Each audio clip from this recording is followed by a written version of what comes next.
The Rear Admiral glanced at the older contractor with the radio and smirked. "A call sign, huh?" he said, not loud, just enough for the honors detail nearby to hear. Cal didn't rise to it. He kept one hand on the stanchion line and the other on the radio clip. The Admiral nodded at Cal's worn patch and added, "What is that? Something from the Cold War?" Before anyone could laugh it off, the senior enlisted running the detail asked, "We need a working call sign for movement timing. What are you using?" Cal answered like it was the most normal thing in the world. "Reckoning." The word landed wrong, like a key turning in a lock. The honors detail's chief petty officer stopped moving. The nearby deputy looked up. The Admiral's expression changed from amusement to calculation as the radio net went quiet for a half second. If you're watching this from anywhere in the world, we'd love to know where you're joining us from. Drop a comment with your city or country. And if true stories like this one matter to you, consider subscribing so you don't miss the next one. Now back to the story. The morning had started cold and routine. Cal Mercer arrived at the County Veterans Cemetery just after 6, when the air still held dampness that made his windbreaker feel heavy against his shoulders.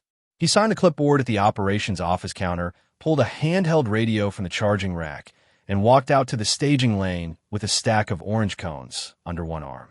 The grass was wet enough that his boot edges darkened within the first 20 steps. His left knee stiffened slightly as he bent to place the first stanchion, a familiar complaint he ignored the way he ignored most things his body told him these days. The cemetery director, Marlene Ortiz, stood near the committal shelter with a laminated schedule card, checking the PA speaker setup. She waved at Cal without breaking stride.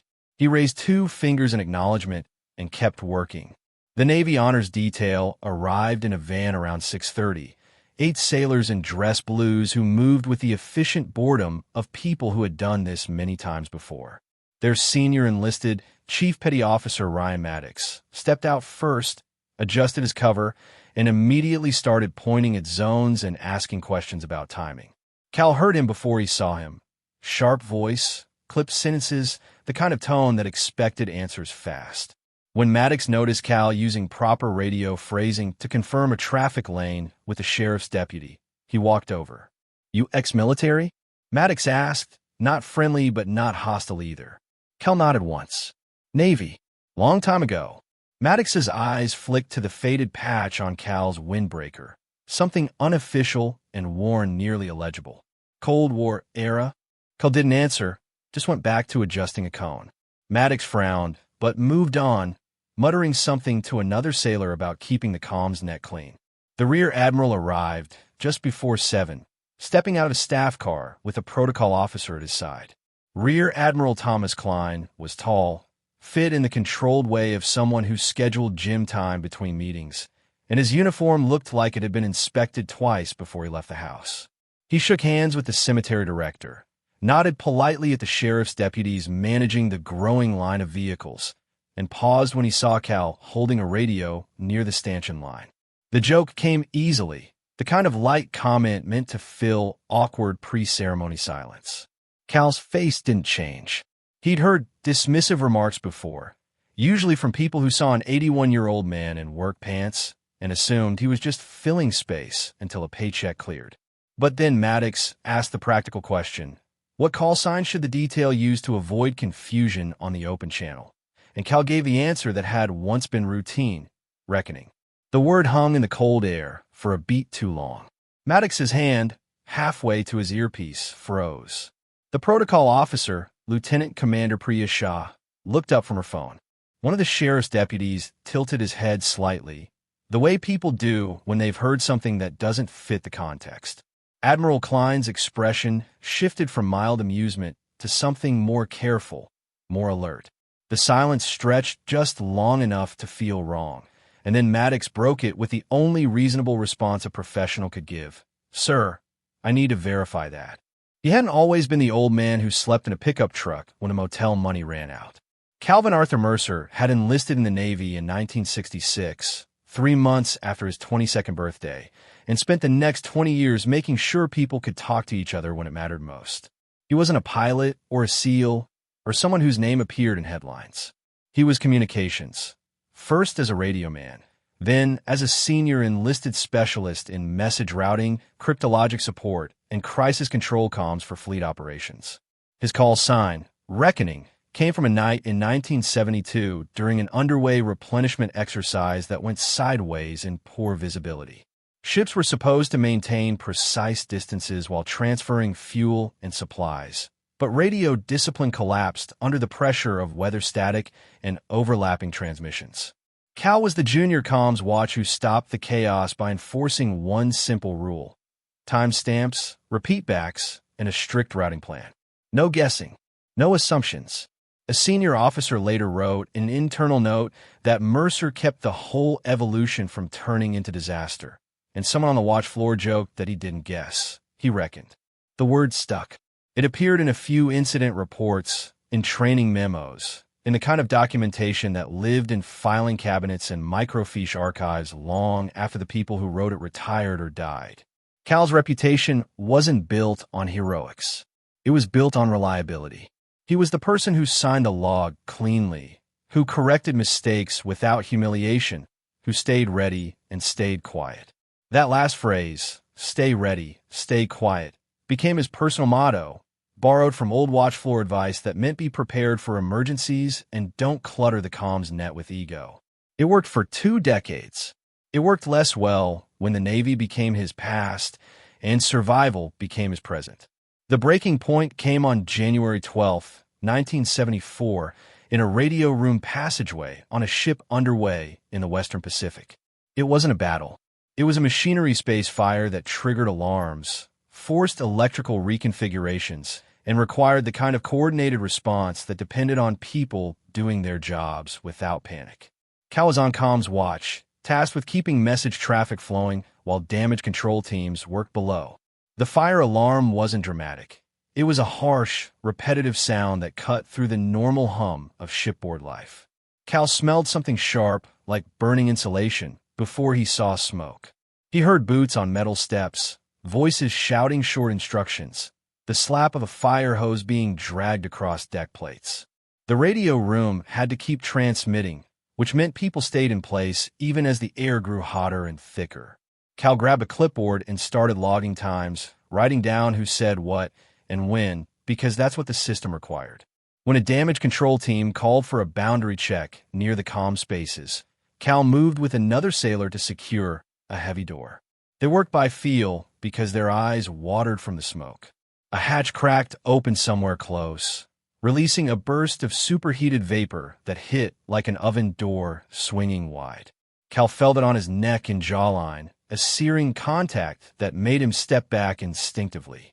Petty Officer 3rd Class Luis Hinojosa, 22 years old, was closer to the opening. Hinojosa had a habit of humming quietly during watch and talked about sending money home to his mother in El Paso. He went down hard, his body simply quitting under the heat and lack of oxygen. Cal and a damage control man pulled him by the collar and shoulders in a cooler air, tried to keep him responsive, but Hinojosa's breathing was shallow, and then it stopped. Cal held pressure on the side of his face where the skin had blistered, kept asking for a time mark because the duty officer would need it for the report, and only realized Hinojosa was gone when the corpsman stopped giving instructions and just shook his head once. Cal stayed on watch longer than he should have. He filed the log because logs had to be filed. The next day, he sat through the safety review, answered questions, and watched the chain of command process Hinojosa's death with the required procedural distance. It wasn't cruelty, it was how the system worked. But it changed something in Cal that never quite reset. The descent took years, not days. After the incident, Cal got quieter. He double-checked doors and equipment more than other watchstanders. He started sleeping lighter, waking early, showing up to watch before he was required to because being early felt safer than being caught unprepared. He snapped at a junior sailor once for sloppy message logging, then apologized the next day with a straightforward, "I was out of line." He missed a family phone call during a long watch week and didn't explain. He just sent money and a short note. When he retired in 1986 as a senior chief petty officer, he tried to do things right. He worked civilian communications maintenance, then building systems, jobs that matched his skills and paid decently. But his hearing got worse from years of shipboard noise. His left knee stiffened from old wear and a lack of proper medical follow-through. He avoided doctors because appointments meant paperwork, time off, and questions he didn't want to answer. A change of address in the late 90s caused his VA-related mail to start bouncing back. He tried to fix it, but fixing it required proof of identity, discharge documents in the right format, and in-person appointments during business hours. He had the papers once, but over years of moves and downsizing, he couldn't always find the right version when he needed it. A specific incident in 2003, he spent half a day at a regional office, got told to call a number, sat on hold for 40 minutes, and then the call dropped because his prepaid phone ran out of minutes. He didn't call back. The late 2019 trigger was simple and brutal. The rental he'd lived in for 6 years was sold. The new owner raised rent and required online portal payments. Cal's bank account got hit with an unexpected fee. His payment bounced once, and suddenly he was labeled late in the system. He tried to catch up, but the added fees stacked faster than his part-time paycheck could cover. He didn't have family close enough to help, and asking felt like admitting failure. He told himself it was temporary. Sleep in the truck, keep working, save up. He moved what he could into his old pickup. A duffel with clothes, a tool bag, a water-stained manila folder labeled Mercer in black marker, and a small cooler. He let the lease end without fighting. From 2020 through 2025, Cal lived intermittently. Extended stay motels when work was steady, the truck when it wasn't, occasional shelter nights during cold snaps. He survived on day labor, small maintenance gigs, and cemetery contractor work when the county called. He kept his state ID current even when it was hard, because losing ID collapsed everything. He carried a cheap prepaid smartphone with a cracked screen, topped up when he could, because jobs and appointments required a working number. He wasn't a stereotype. He didn't drink. He didn't panhandle. He was a proud, aging man whose life got squeezed by systems that assumed stable addresses, stable phones, and stable energy. The catalyst that brought him to this particular funeral was straightforward. Cal was on the contractor roster for cemetery operations, simple work that paid by the shift and didn't require explanations. The cemetery had a high-profile funeral scheduled, a retired flag officer with requested honors, which meant more coordination than usual. The contractor supervisor called Cal the evening before and said, "We need you early. Crowd will be bigger. Bring your vest." Cal said yes, because early hours meant more pay. He arrived before dawn, signed a clipboard, pulled a radio, and started placing stanchions. The Navy detail arrived to test equipment and coordinate movement timing. The visiting Rear Admiral came as the official service representative, required by protocol. Cal was the worker standing right there with a radio and a logbook when they asked for a clean call sign to reduce confusion on the open net. He answered with reckoning because that's how he thought. Simple, unique, avoids mix-ups. That single word triggered a procedural chain he hadn't anticipated because one of the Navy's senior enlisted recognized it as a historically used call sign from old comms training materials. They didn't just accept it. They checked. Drop a comment if you've ever watched someone be completely misjudged at first glance. We read as many as we can, and your stories help remind others they're not alone. Now, back to what happened next. Chief Maddox didn't waste time. He pulled out his phone, stepped a few feet away from the staging area, and made a call. Cal heard fragments. Need a records check, call sign verification. Yeah, reckoning, that's what he said. The protocol officer, Shah, moved closer to the Admiral and spoke quietly, her tone all business. "Sir, if there's any chance this creates confusion during the service, we need to resolve it now." Admiral Klein nodded, his earlier amusement completely gone. He looked at Cal directly for the first time, not with hostility, but with the careful assessment of someone who just realized the situation might be more complicated than expected. "What's your full name?" the Admiral asked. Cal answered without hesitation. "Calvin Arthur Mercer. Senior Chief, retired." Maddox returned, his expression unreadable. "I've got someone coming. DOD liaison. He'll verify." The cemetery director, Marlene, walked over, concern visible on her face. "Is there a problem? We're on a tight schedule." Maddox shook his head. "Just a procedural check, ma'am. Won't delay anything. Cal stood still, hands at his sides, not defensive but not relaxed either. He'd been through enough bureaucratic processes to know that pushing back only made things worse. The Admiral asked another question, quieter this time. Where did you serve, Senior Chief? Cal met his eyes. Comms billets. Shipboard and shore. 72 to 86, mostly. The Admiral's jaw tightened slightly, a micro-reaction that suggested recognition or at least respect for the timeline. Before anyone could say more, a civilian in business casual clothing with a badge lanyard approached from the parking area. Kevin Brower, the DoD liaison, carried a laptop bag and moved with the efficiency of someone used to solving problems under time pressure. Maddox briefed him in low tones, then pointed at Cal. Brower walked over, introduced himself politely, and asked for identification. Cal pulled his state ID from a clear plastic sleeve in his jacket pocket, then retrieved the water-stained manila folder from his truck. Brower took both, scanned the ID with his phone, and photographed several documents from the folder. He worked quickly, typing into a tablet, his face neutral. The honors detail stood nearby, no longer joking, just waiting. The air felt colder. Brower stepped away to make a call, his voice too low to hear clearly. Cal caught only pieces. Service number confirmed, comms track. Need the secondary reference. The wait stretched for what felt like 10 minutes, but was probably closer to 5. The Admiral stayed present, arms crossed, watching. Shot checker watched twice. Maddox kept his detail organized but quiet. When Brower returned, his expression had changed, still professional, but with a slight edge of surprise. He addressed the Admiral first, out of protocol. Sir, I have confirmation. Calvin Arthur Mercer, Senior Chief Petty Officer, Communications and Cryptologic Support, retired January 1986. Service record shows multiple commendations for message discipline and crisis coordination. There's a cross-reference in a 1979 after-action summary tied to a joint exercise in the Mediterranean region. The callsign reckoning is documented in that report as assigned to his comms watch position. Brower turned slightly toward Cal.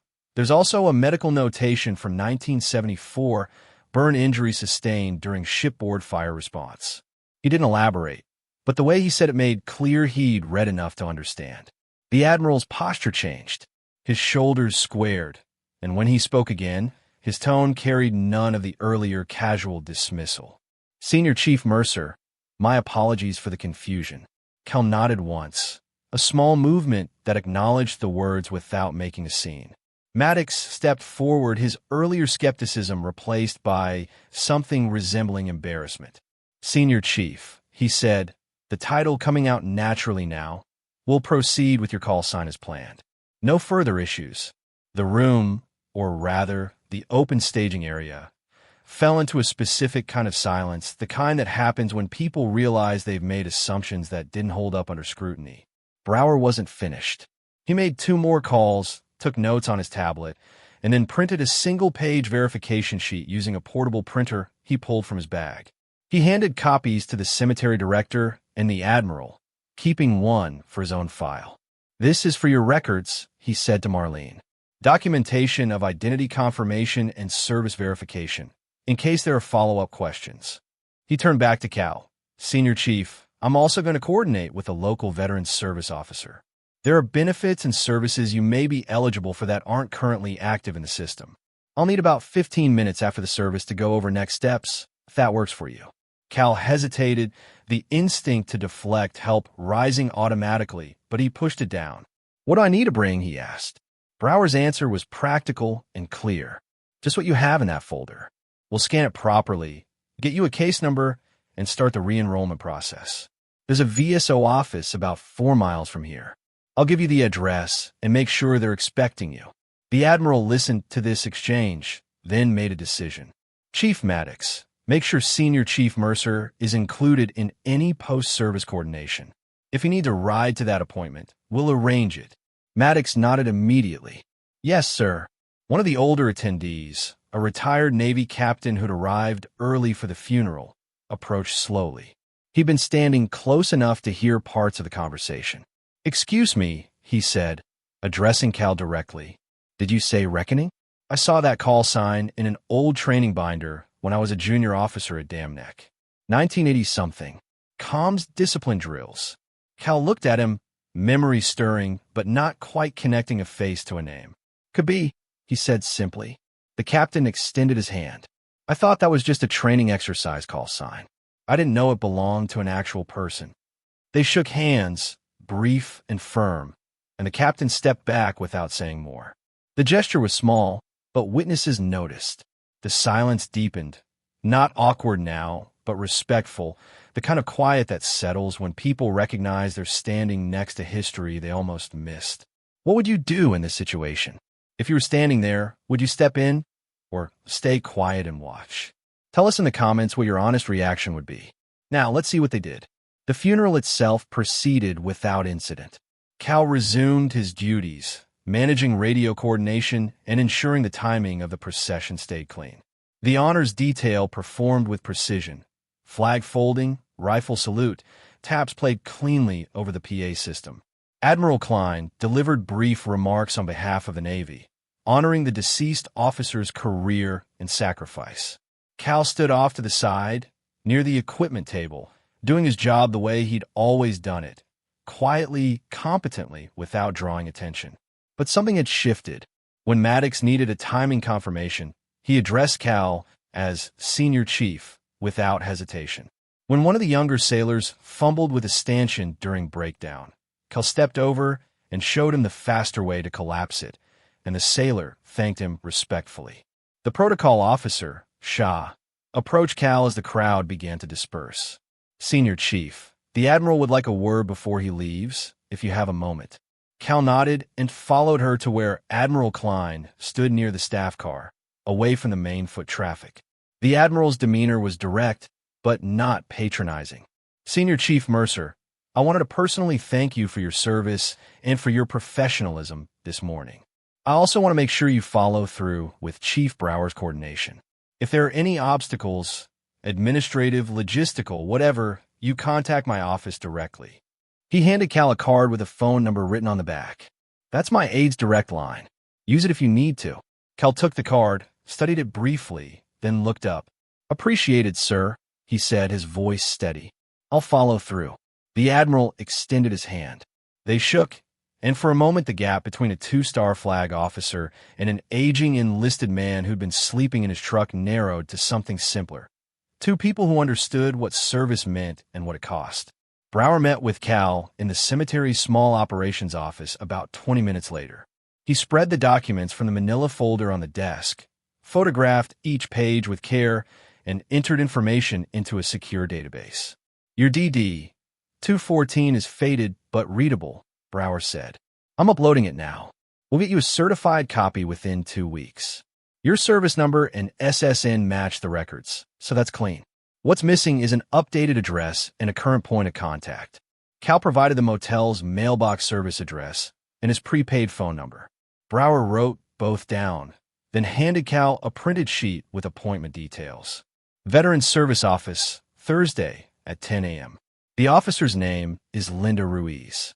She's expecting you, and I've already sent her your initial file. She'll help you reestablish benefits, get your medical records updated, and start the housing stabilization process. He paused, making sure Cal was following. This won't be instant. There are waiting periods, forms, and verification steps. But you'll have a case number and a named contact, which means you're in the system properly now. Cal asked the practical questions: what documents to bring, whether he needed to prepare anything, what happened if he missed the appointment. Brower answered each one clearly, then added, if something comes up and you can't make it, call me. Don't just skip it. We'll reschedule. He handed Cal a business card. My direct line. Call if you hit a snag. The cemetery director, Marlene, knocked lightly on the door frame. Cal, I want to let you know I've got extra shifts available next week if you're interested. Same work, same pay, but more hours. Cal nodded. I'll take them. She smiled, a small expression that carried more warmth than usual. Good. You did great today. 2 weeks later, Cal sat in a small office across from Linda Ruiz, the veteran service officer Brower had connected him to. The office smelled like old carpet and coffee, with walls covered in posters about benefits programs and crisis hotlines. Ruiz was efficient, patient, and matter-of-fact. She reviewed the scanned documents, asked clarifying questions about his service timeline and medical history, and entered everything into the VA's system with practice speed. "You're eligible for several programs," she said, turning her monitor so Cal could see the screen. "Healthcare, pension adjustment, and transitional housing support. The housing piece is the fastest. There's a county partnership that places veterans in studio apartments while they work through the rest of the process. There's a waiting list, but given your situation and service record, I can prioritize your application." Cal listened carefully, taking notes on a small spiral pad he'd brought. He asked about costs, requirements, and what happened if he couldn't maintain the apartment. Ruiz answered each question directly. "It's not free, but it's subsidized. Rent is based on income. If you're working part-time through the cemetery, that's enough to qualify. And if something happens, you get sick, lose hours, whatever, we work with you. The goal is stability, not punishment." She printed several forms, showed him where to sign, and explained the next steps. By the time Cal left, he had a case number, a follow-up appointment scheduled, and a realistic understanding that the process would take months, not days. But he also had something he hadn't felt in years, a clear path forward, with people who knew his name and weren't going to let him fall through the cracks again. 6 months later, Cal Mercer lived in a small studio apartment managed through a county VA partnership program. The space was simple, one main room with a kitchenette, a bathroom, a bed, and a desk, but it was clean, stable, and his. He still worked part-time at the cemetery, but his role had shifted slightly. Marlene had asked him to help train newer contractors on coordination procedures, radio discipline, and the small logistical details that kept services running smoothly. Cal discovered he was good at it, the same way he'd been good at training junior watchstanders decades earlier. He didn't yell. He didn't humiliate. He just showed people the right way to do things and explained why it mattered. One morning, a new contractor, a younger veteran in his 30s who'd recently left the Army, struggled with the setup for a large funeral. The timing was tight, the family was anxious, and the contractor kept second-guessing himself. Cal walked over, watched for a moment, then said quietly, "You're overthinking it. Set the stanchions first, then the chairs. Work from the center out. You'll be fine." The younger man looked at him, stress visible in his shoulders. "What if I screw it up?" Cal's answer was immediate and certain. "You won't. And if something goes wrong, we'll fix it. That's the job." The younger veteran nodded, exhaled, and got back to work. Cal watched him for another minute, then returned to his own tasks. Later, as the service concluded and the crowd dispersed, the contractor approached Cal and said, "Thanks for not making me feel like an idiot." Cal shrugged slightly. "No reason to. You did good." The phrase "stay ready," "stay quiet" surfaced in his mind, but its meaning had shifted. Staying ready now meant keeping his appointments, maintaining his documents, and being available when people needed his help. Staying quiet meant not boasting, not demanding recognition, but also not hiding when it was time to speak up or step in. One afternoon, Cal received a phone call from a number he didn't recognize. He answered cautiously, and a woman's voice said, "Is this Calvin Mercer?" He confirmed, and she continued, "This is Dana, your daughter." The silence on the line stretched long enough to hurt.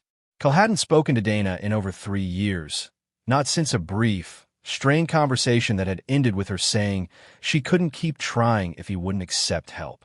He'd told himself it was better that way. She had her own life, her own family, and he didn't want to be a burden.